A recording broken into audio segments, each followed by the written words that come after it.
Hey there, how you doing, Lisa? I'm good. Thank you so much for joining me on the podcast. Oh, it's a pleasure, of course. You know, I think you're the most educated podcast guest I've had on this show. That's kind of a scary thought. Well, That put me in a doghouse, or no, I'm excited that we all can learn from you. So I'll give it my best, but this is an industry, of course, that you learn by doing. You when really you're going do. to school. You do, but you have a pretty good education background. I do. Yep. A couple of graduate degrees. Yeah, and Yale and Stanford and UM, Covered pretty the country. impressive. Yeah, you just kind of got to make sure that you have all the Ivies covered. Exactly. So you went to school and then after school you started kind of in the planning, like working with cities. Is that what you did, or what did you do when you got out of school? We moved out here. Both Kathy and I were from Boston. We moved out here for graduate school to go to the Humphrey Institute. So I was very interested in public policy, still am.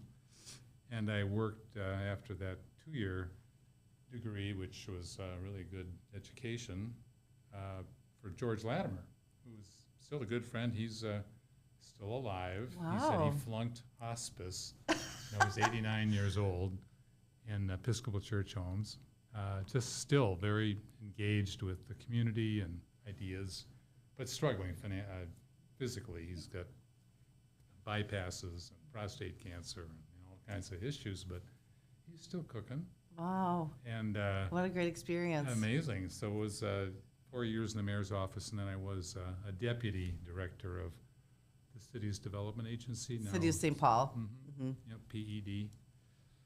And learned quite a lot by just sitting across the table from other developers that I thought they were leading an interesting life. And, they weren't, as you mentioned, deeply educated. They were just motivated and practical. And it seemed like more of a hands-on type of life than sitting in a law office, drafting briefs, or being a doctor or a salesman of some sort for the finance industry. I thought, well, building things would be appealing. And so I eventually decided that I needed more education and went out to Stanford for an MBA, and it was very helpful. They have a strong real estate program there. Really? And it was the time when I'm sure that no one here in this room remembers, where computers were kind of a new idea. And I remember buying my first computer, which was $5,000. Wow. It was this big box. And but what that enabled me to do is write a letter or proposal, do the math for the accounting, and not have a lot of staff. And anything that had a 10-year projection on a spreadsheet, bankers would say, oh, this is the truth. So it sounds like I'm being frivolous about it, but because that particular skill, which we now assume is pretty typical for a lot of people in our industry, that was really not the way bankers evaluated proposals. Really? Interesting. So as soon as they saw, well, you can project financially and have those in columns, well, of course, I've never seen a 10-year pro forma that actually was anywhere near what was expected. Right. So but you had assumptions, and we carried the day with the loan committee. And Interesting. so I was, connecting with partners and just kind of started identifying buildings that might be interesting to redevelop. So that's what you did first, is redevelopment. What was do you remember your first project? Keenly. Oh, geez. So I was working for about a year, and I was putting food on the table by doing some brokerage and consulting. Okay. Consulting, I really could have just gone in that direction, because anybody who can write and do the math at the same time is going to get hired to do it. And so I had people asking me to work as a consultant, but it was not something that I really enjoyed particularly. And so I started looking around at buildings, and they both closed, I think it was a year and 3 weeks after I started the company on December 23rd, Oh, wow. 1985. Why do I remember? That was when I signed personal guarantees for $5 million. You know, Oh, I said, jeez. I You said, started small. why do they give me the money? How does that work, Lisa? You know, I didn't have tons of capital, but yeah, I had good partners, and they recommended, and the bankers trusted us. And one was a small bank building on Como Avenue in St. Paul, and the other was a historic renovation in downtown St. Paul. Wow. A couple of office buildings. Wow. They're still around and still functioning well. And lessons learned on those first projects? Partnerships. I think that really was key to build trust and insight from others. And it was essentially just two different groups on a particular group. And I did learn that the best partnerships aren't some big outfit out of New York, but they're just people here that, you know, and were interested for more of a long-term approach. We weren't as interested in building and then flipping as it is, you know, gradually building a portfolio of properties. Yeah, you hold most of your assets? Yeah, we got about 110 buildings, and Wow. you know, it's like, how did that happen? Right, and that's what we're trying to find out today. How did that happen? Well, you should tell me. I mean, how could that possibly be here? I mean, that's amazing. I mean, you're the 10th largest management company in the Twin Cities, and you really went off on your own and just figured it out. I mean, Yeah, it's not that hard. yeah, well, I think I development look is at one of the what hardest things. people in software or technology or medicine, really complicated, but this is really just nuts and bolts. You know, finding space for organizations or for people, and identifying what's a good location, which is the most important thing, and then playing straight with the partners and the bankers. Yeah. So I think it's conceivable that anybody with that kind of motivation could be successful. And, you know, I feel like a lot of the projects that you work on, you have kind of a air for community development and being a good community partner. I think it seems like it's something that you value. Yeah, we've tackled some pretty challenging areas, and so we probably get more attention to when we're dealing in renovating an older building, or, you know, trying to uplift a particularly goofed up portion of either center city or a suburban area. But we did diversify, and we do have a fair amount of, you know, there's a big shopping center in Medina that we own and happy about, and we're out in Chaska, and Woodbury has about 16 of our buildings there. We Oh, put a lot really? of effort there, and we built a lot of retail in North Oaks. Bought the land from the people who were the heirs to James J. Hill, and Really? just because they owned all of North Oaks, which is a farm where that family owned the whole community. So it was a variety of That things. had to be an interesting transaction. Oh, yeah, very, very interesting. Right? Mhm. But that's a community, not to anything but compliments the way they've managed it. But they don't believe in having streets owned publicly. That's from the homeowners association. Streets and sewers are things that the government doesn't need to own. Wow. Very different. That is very approach. different. Interesting. What is there a project that you are the most proud of? Do you have favorites like children, or do you like to just say, I can't pick a favorite? It's hard to pick a favorite. You know, the building that burned down on Lake Street had a pretty big impact on us. That was a challenge. It was an apartment project, as you probably know, and 189 units right there after George Floyd was murdered. Everybody was misbehaving. You know, they were busting into the stores, and we had a shopping center on that had tenants in it, and this particular project was topped out about 3/4 completed, and, you know, $20 million goes up in smoke. So not my favorite, Right. but it had a big impact on not just me and son David, but the employees at the company. And Yeah, that was. they all just jumped in. They were carting around some people that needed to be moved out of a senior housing project that we owned to hotels because of the danger. And both David and I were down there at 12 o'clock midnight, I remember. you know, seeing the people kind of throwing Molotov cocktails in the windows and starting the place on fire. It was a dangerous and unfortunate situation, and we've rebuilt, and I do feel that that's a big accomplishment to kind of go through such a very challenging situation. We weren't planning on being on the front of the New York Times with a burning building, but you know, that community is still working to pull itself together, and we're still there with quite a number of properties in that area. So Yeah, I remember talking to your son David, and you guys were down there every morning, and you know, just it was just disbelief. yeah, literally baptism by fire. You know, so. Yeah, that's amazing. That's amazing. So your son's in the business. That's got to be fun and challenging and interesting. And Yeah, we were all kind of worried about it. Are we going to wreck a perfectly good relationship with having to work for me? And so we called in, you know, Kathy is the third member of what we call the Troika, or the Junta. I don't know which. But, you know, she was just wanting to make sure that the family stayed glued together. We didn't get fighting. And so we called in some HR consultants who very appropriately said, you know, the secret is communication. blah So blah.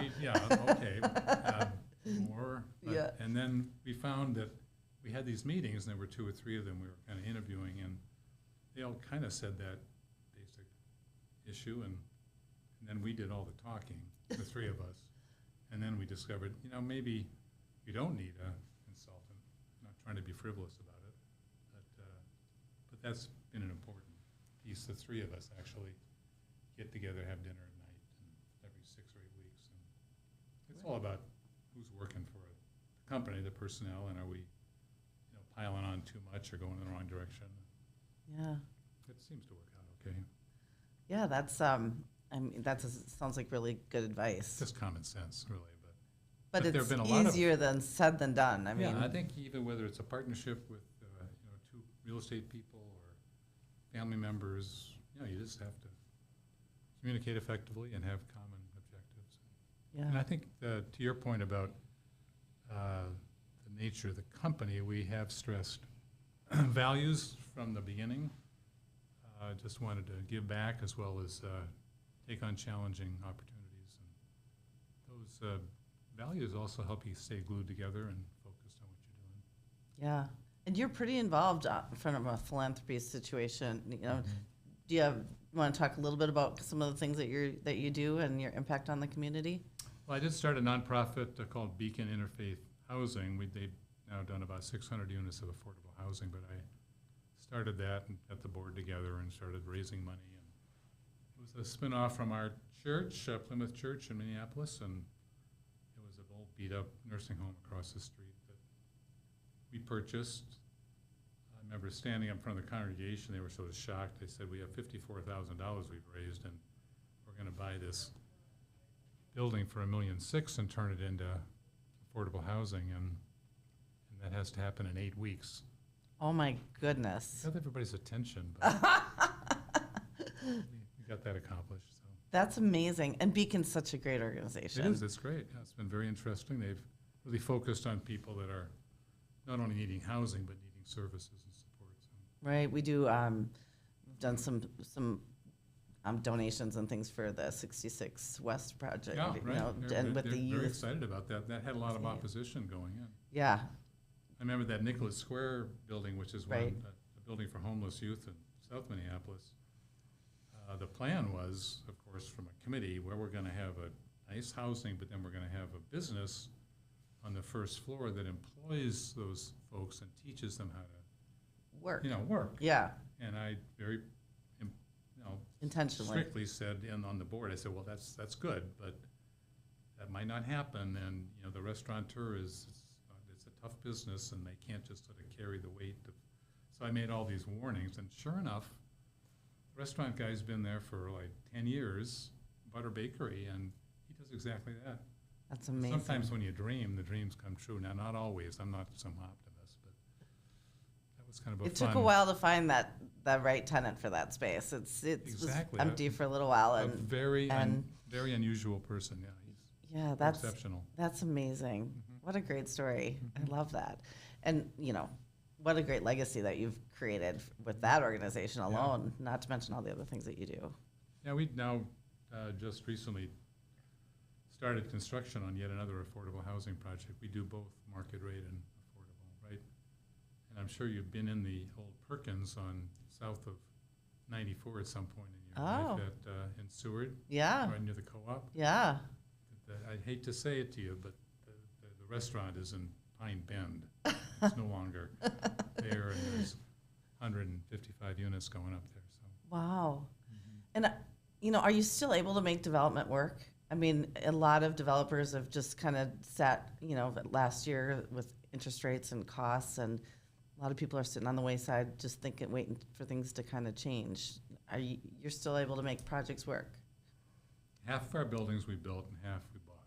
Okay. So it really is, I turn that question around, what does the market want us to do rather than how can we do development? Well, you do what the market's telling you to do, and then you stay in business. And, the whole world is real estate, literally, as you know. This is the pitch you make to your clients, too. So there's always something that is available that,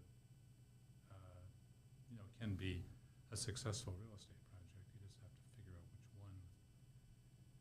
And I'd say the ratio, even with the sophistication we have after being at this for almost 40 years,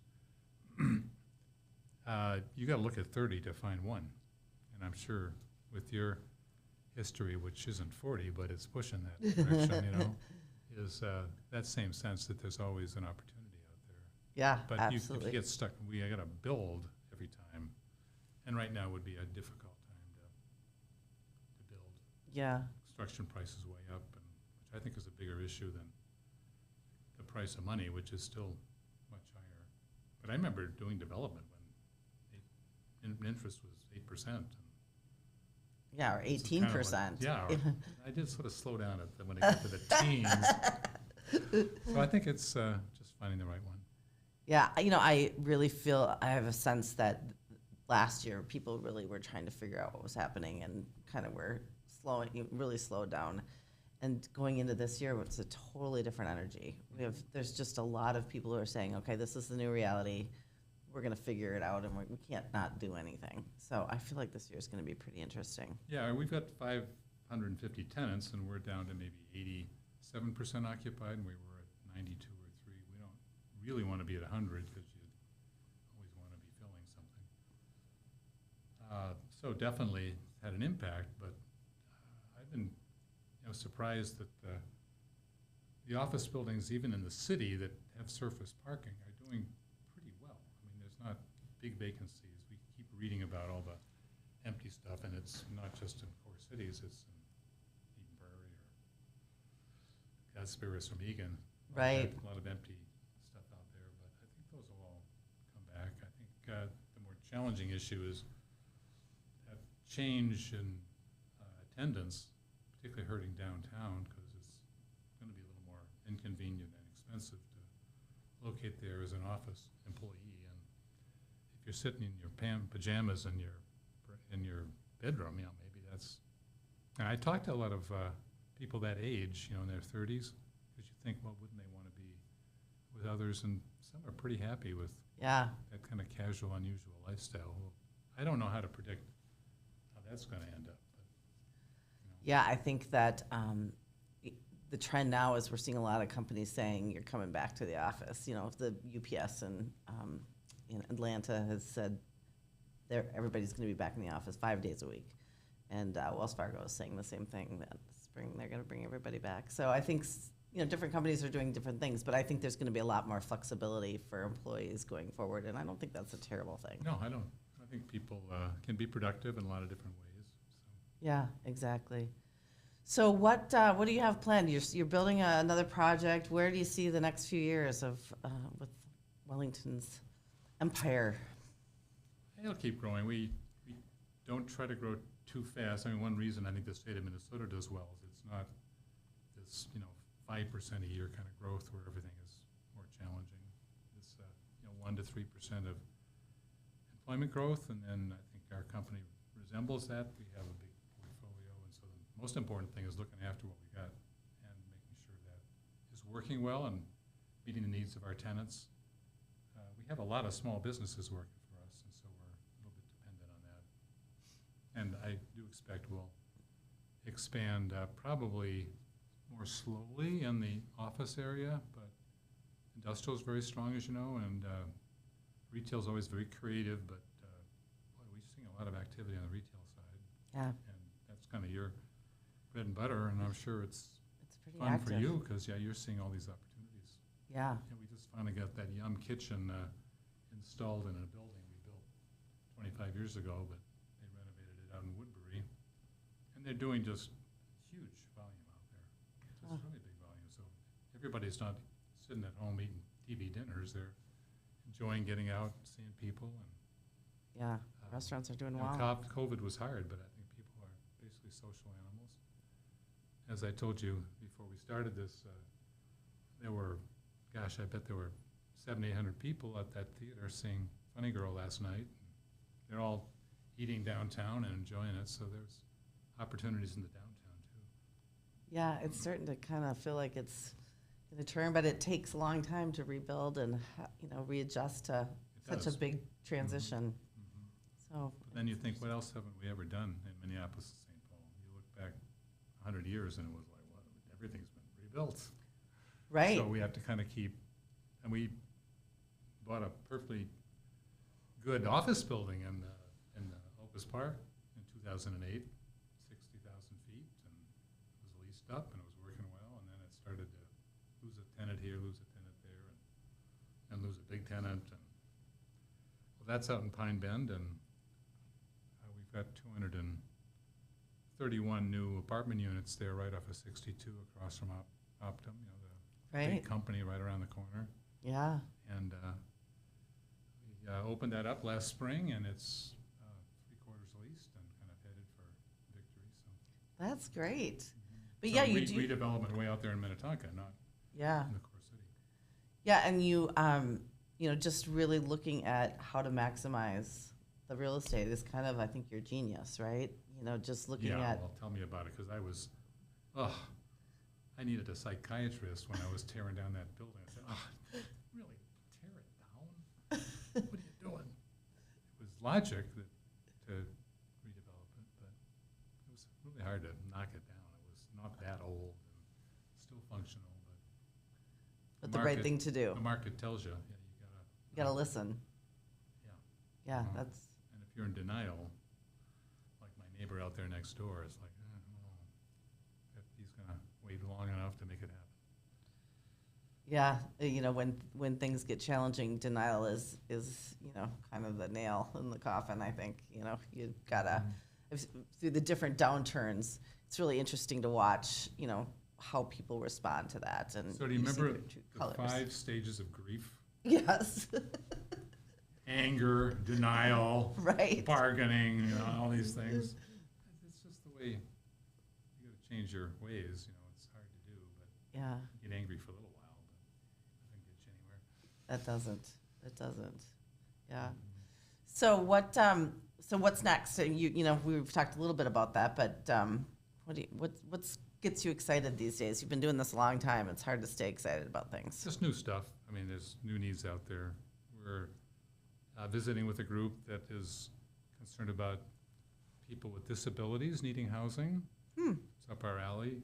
Well, that's not a new idea. HUD used to fund that with those 202 programs, and then it stopped. And this particular group is more focused on folks on the autism spectrum. Okay. Those young people that are coming out of schools. We have 2 schools, charter schools, that are oriented toward kids with autism. Lionsgate is the sponsor of both. One is in Minnetonka, one is in Shoreview. And they've just been very impressed with how they've dealt with a very wide range of disabilities and made a real lives for those. But their families are still, well, what's next? Where are they going to live? And how can they get a job? Can they be near transit? And we're looking at a particular site, and if we can get that kind of launched, that would be a nice endeavor for sure. So there's always something that is, and the needs are enormous. Most of those kids are living with their folks, and they want them to be independent. Yeah, and And some of them are low income, and some of them are more middle income, and they just want to have a life as well. So right. I hope Be able we to- can get something moving in that direction. That's exciting.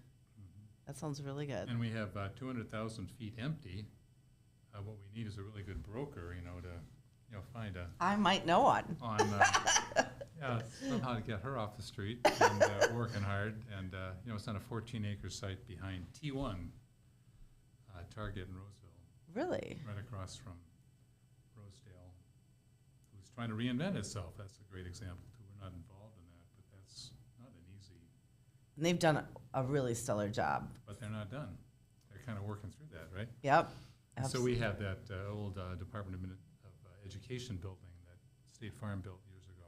Interesting. Older building, Oh. largely single level. It's got a 2-level building to it, but 14 acres and in the middle of town and on 36. I'm sure we'll be doing something with that one. Okay, well, It's let's empty. talk about that. But Yeah. I need my skateboard to get from one end to the other. But That's fun. Yeah. Uh-huh. Little segue. Right. So, housing, we're not shy about office buildings. And then, retail is still very dynamic, and we'll probably get some of those. We have some land in Blaine that we have been gradually filling. We built one strip center up there that's all filled up and generating $30 net rents. And everybody seems happy with it. And we have another possibility to build some more retail and maybe another medical clinic up there. We know we have a daycare coming, and it's just kind of booming out there in Blaine for sure. I'm looking for a drive-through for a bank in Blaine, so. Good. Well, we've got the, We can talk about that. space for you. Well, it's been so fun to chat with you. This is so great. Fantastic. You're just you have kind of your hands all over the place, and what you've done, I'd say, quietly. I mean, you're just Not worth making noise, right? your empire is so impressive, and Appreciate that. all the things that you've done are We have many opportunities for you as well, Lisa. So all right. Well, we're dependent on brokers, the creativity and insight that you've got. Well, I'd love to do more with you and with David, and we should keep working together. Absolutely. We'd enjoy that. All right. Well, thank you so much. Thanks very much, Lisa.